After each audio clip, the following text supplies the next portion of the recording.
Hello YouTube, welcome back to Lamine's Legacy episode number 9. Today we have a variety of topics for the video.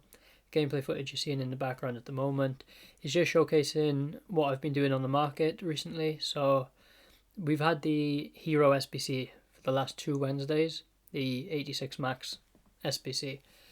And in preparation for that, we've essentially just picked up 87 rated Fodder cards with our total budget. So our first investment was, I think, 700,000 coins, or maybe 750, but we bought around 75 to 77 cards, anywhere from 9,000 to 9,300, primarily 9,300, which you can see in the footage here.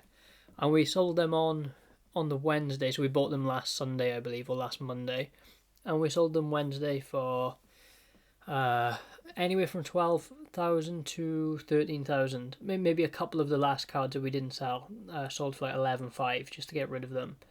But we managed to get good lazy sales throughout the Wednesday evening and the Thursday after Rivals Reward, where obviously people do wait to see if they pack any fodder to help them complete. So we made around 200,000 coins from our investment, which is obviously a substantial amount of coins.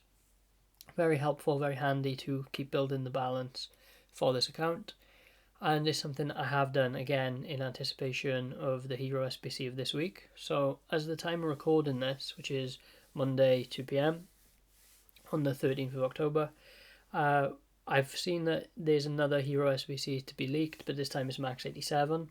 So I think our purchases of 87 rated cards is going to work out again.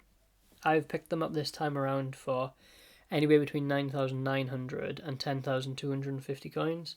Primarily 10,250 coins, as I bought them on my phone on Sunday morning, around Squad Battles Rewards, a couple of hours after that as well.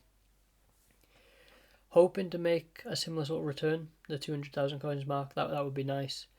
Maybe it'll be less this time. I think the difference between this upcoming SBC and the previous ones would be Yaya Toure, Hamsich, and maybe there's one more expensive card at 87. Oh, Yapstam. So there is still meta and expensive cards up for grabs in this 87 one. Not the top tier cards, the Hazards, the Janolas, but definitely some added upgrades that will make people want to try their luck at the SBC. So hopefully we make some coins from that. But as we transition on screen to me completing the Guler SBC, I'm going to spend some time talking about that SBC and how he feels in game. There is gameplay footage coming with that card as well in Division 2 Rivals, specifically co-op, because I haven't really enjoyed playing the game solo much recently. So yeah, I've been playing co-op with a friend. Now the Guler SBC is perfectly priced, about 67,000 coins, fluctuates on Footbin. It's a completely acceptable price for this stage in the game for a card of its caliber. It has really good positions through cam and right mid. It has very good play styles. It has very good stats. It has good rolls. It has classic 10++, which is something that I'm using in my cam roll, but not with Guler. I use it with Messi. Tried it with Guler. And I'll give you my thoughts on the card overall in just a second. But yeah, you can see we've completed him. I think we had to use like one tradable 86 or something in order to complete it. The rest was untradeable, so we only have the opportunity cost really of the value of those untradables, and obviously the tradable 86 or 87 card that we had to take from the trade pile. But yeah, the tunnel and the animation and everything looks nice for Ratings Reload. It's a nice card. Even if we don't get much use out of it in the short term, I think long term, either for Evos or just in gauntlets and tournaments, etc., definitely a card that's worth doing if you have the fodder. We place him into our team. This team has barely changed. A couple of players change each time, but as you can see, we still have Koundé, Llorente, Pina, Yamal, Patry. So, we've been using the bulk of these players all year long for the first month of FC26, as we score a lovely goal with Yamal there. And yeah, so my thoughts on Guler overall, not a card that's staying in my team, but that is just because of how good Messi is in this game. Now, if you didn't complete the Kudus gauntlet, because I know there's another gauntlet coming tonight at 6, but if you didn't complete Kudus, then you won't have the Cornerstones evolution to make any card in the game a Cornerstones card design.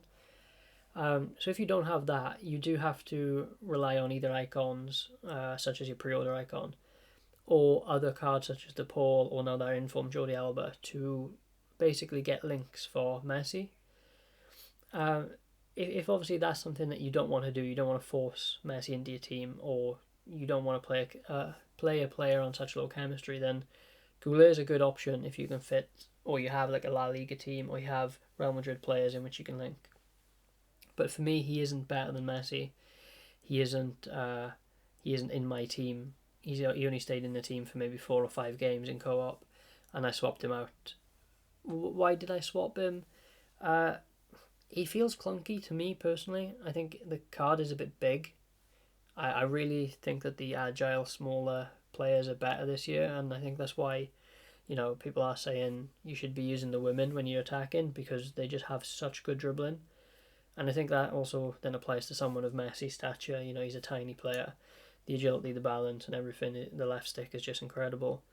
That's not the case for Guler, in my honest opinion. Doesn't mean it's a bad card. It's quick, it can shoot well, it can pass well, the dribbling's fine, but it's not a card that blows me away. And I think it's definitely a card that, depending on your budget and types of untradables that you have, is a card that you don't necessarily need, at least for your main team.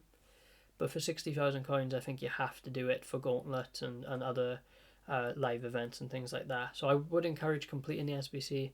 I wouldn't necessarily worry about it if you need it specifically for your main team. I think there's other tradable options that are better.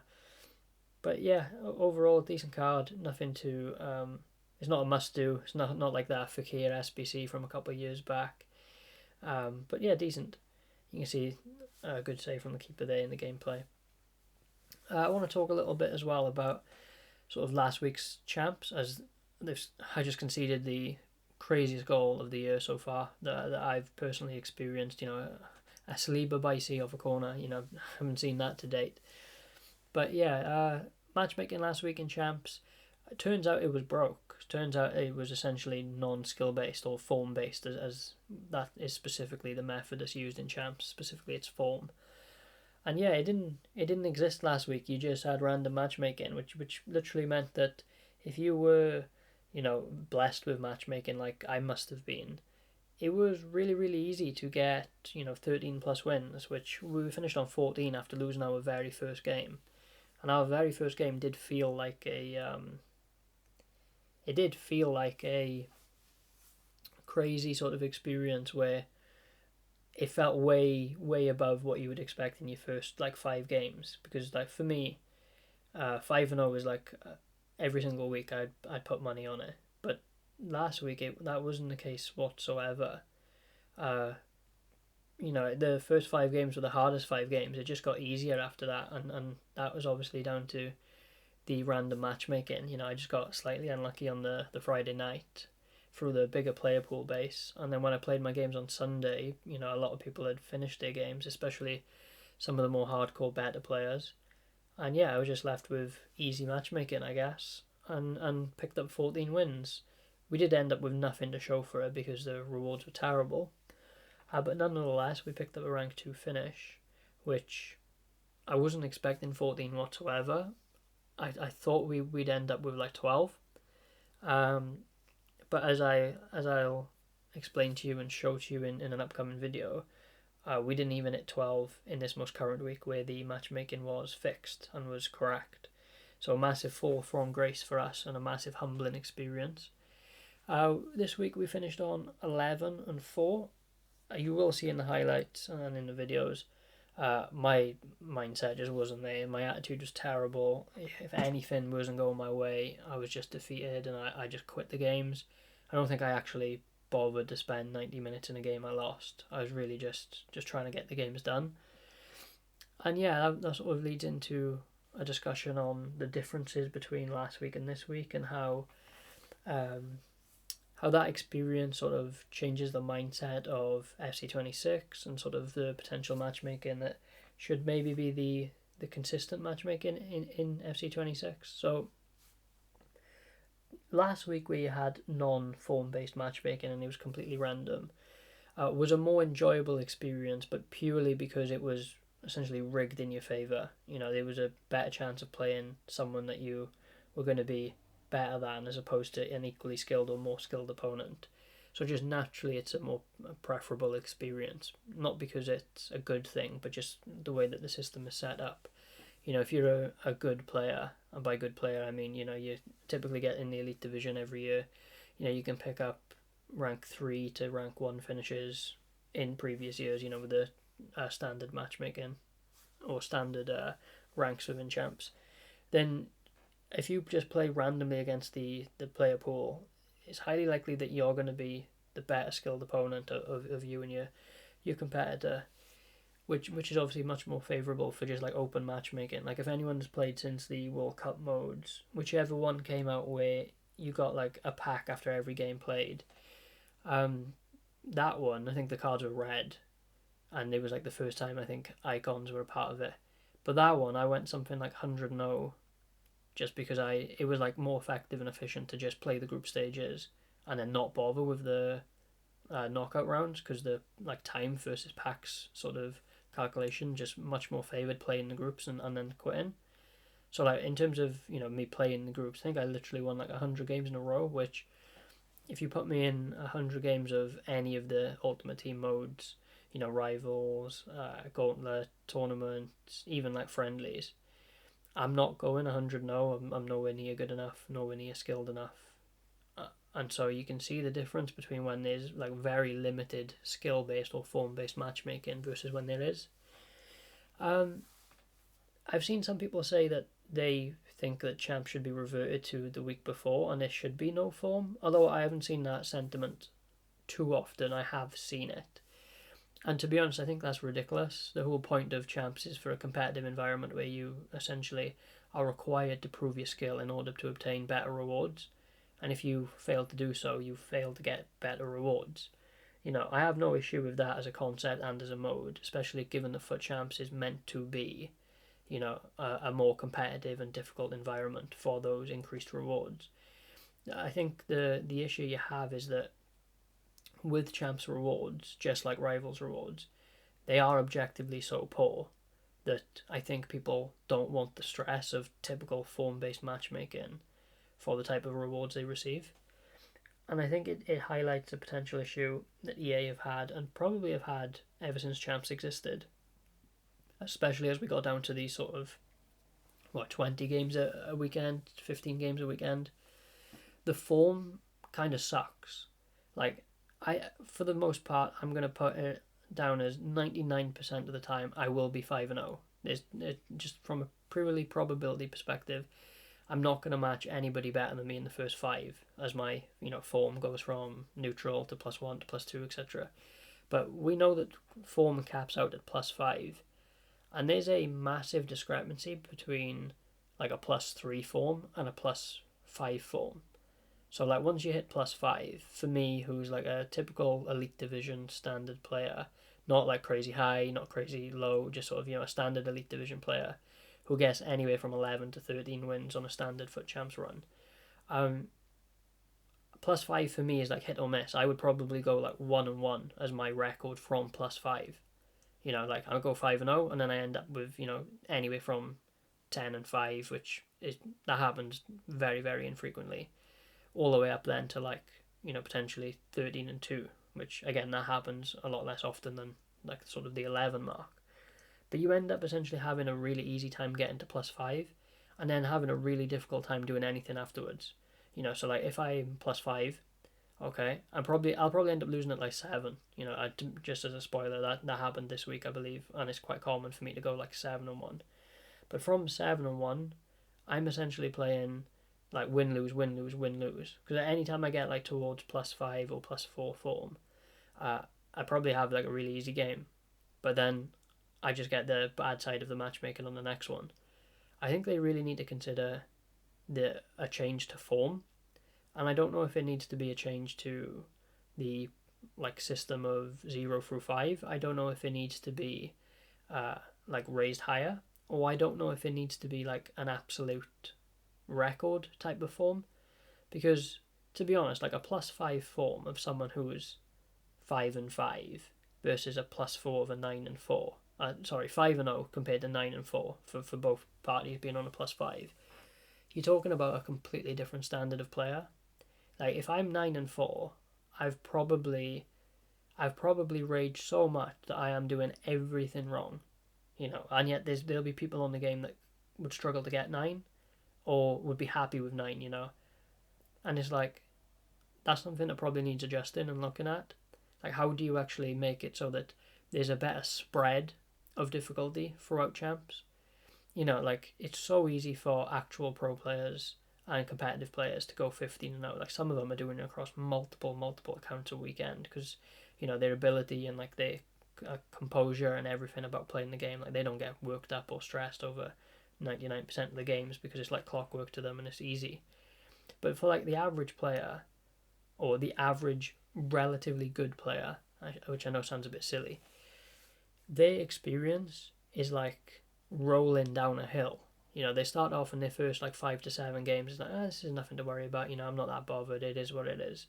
And then the +5 kicks in, and all of a sudden the games go from like I can handle this to like wow, I'm sweating for every pass, every interception, like every chance, and it just becomes a miserable experience because the difficulty versus your ability ramps up so fast that I think it just really triggers people and gets people down.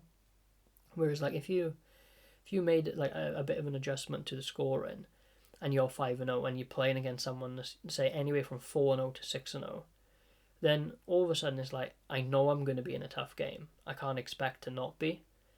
And not only that, but when you lose, you know, okay, well, I'm losing to someone who's 4 and 0, 5 and 0, 6 and 0.